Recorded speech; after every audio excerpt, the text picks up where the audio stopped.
Iggy Peck, architect. Young Iggy Peck is an architect, and he has been since he was 2, when he built a great tower in only an hour with nothing but diapers and glue. "Good gracious, Ignatius," his mother exclaimed, "that's the coolest thing I've ever seen." But her smile faded fast as a light wind blew past, and she realized those diapers weren't clean. "Ignatius, my son, what on earth have you done? That's disgusting and nasty. It stinks." But Iggy was gone. He was out on the lawn, using dirt clods to build a great sphinx. When Iggy was 3, his parents could see his unusual passion would stay. He built churches and chapels from peaches and apples, and temples from modeling clay. At dinner one night, to his father's delight, Iggy got a bright gleam in his eye, and out on the porch built the St. Louis Arch from pancakes and coconut pie. Dear Ig had it made until 2nd grade, when his teacher was Miss Lila Greer. On the very first day, she had this to say: "We do not talk of buildings in here. Gothic or Romanesque, I couldn't care less about buildings ancient or new." She said in her lecture about architecture that it had no place in grade 2. That might seem severe, but she was sincere, for when she was no more than 7, she'd had a great fright at a dizzying height in a building so tall it scraped heaven. On an architect's tour of the 95th floor, young Lila got lost from the group. She was found 2 days later in a stuck elevator eating cheese with a French circus troupe. After that day, it's quite safe to say, she thought all building lovers were nuts. As a teacher, she taught that, above all, one ought to avoid them, no ifs, ands, or buts. As you might guess, it would cause Iggy stress to hear such terrible talk. But he didn't hear. He sat in the rear while building a castle of chalk.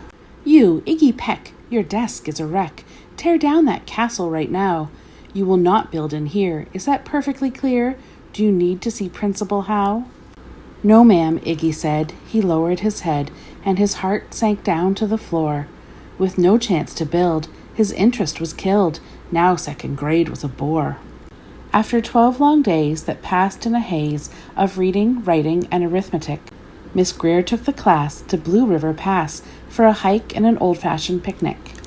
They crossed an old trestle to a small island nestled in the heart of a burbling stream, but they no sooner passed than the footbridge collapsed, and Miss Lila Greer started to scream.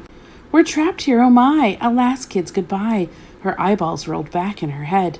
She dropped to the ground with a vague groaning sound, luckily fainted, not dead.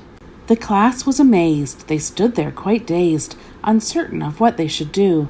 But one bright young man was off hatching a plan, which started with Miss Lila's shoe.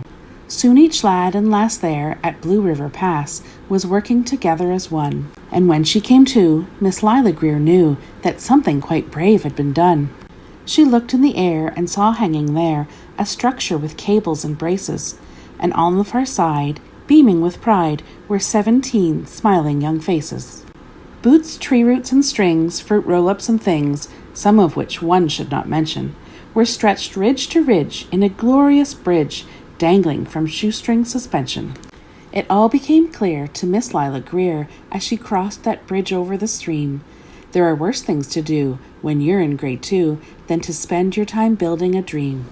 Now every week at Blue Creek Elementary in 2nd grade, all the school kids can hear, along with Miss Greer, how the world's greatest buildings were made. The weekly guest speaker, in t-shirt and sneakers, talks of buildings from Rome to Quebec. Of course he's the guy who builds towers from pie, that brilliant young man, Iggy Peck.